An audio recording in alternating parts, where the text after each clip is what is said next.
Хилчэнхүү чи нэг унш та. Маршал хүндэтгэлийн тахин гинэ. Хойлоо орж сонирх уу? Тэгье.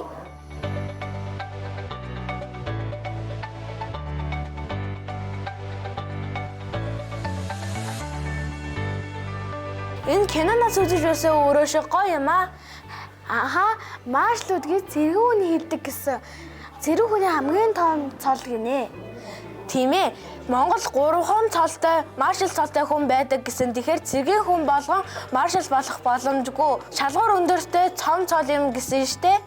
За, би гарлаа. Машин бил. Би маршалч харагдаж байна уу? Тийм байна. Титэн бал, чоо басан, дэмэд гэдэг 3 л мундаг хүн маршал цолтой болсон юм байна лээ. Тэснээс өнөөдөр Монгол цэргийн баярын өдөр гэж чи мэдсэн үү? Мэдээ. Энэ өдөр цэргийн тангараг өргөж мөрдөс дүүсэн хүн бүхэн баярлдаг өдөр гэж ээж хэлсэн. Тэгвэл хоёлаа цэргийн ахш нартай мэдлэгээ төшөөлөх үү? Тэгээ чи нэг шүлэг унш чаад. Өвлийн жавраа үчээж, зуны агам халамж, их орныхоо дархан хилдээ манaan мурдаг, эрэлхий хэлж байгаа минь та өөрс биднийхээ бахархал юм шүү.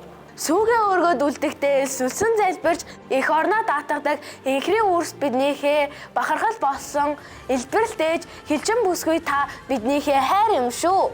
Та бүхэндээ Монгол цэргийн өдрийн баярын мэнд хүргэе.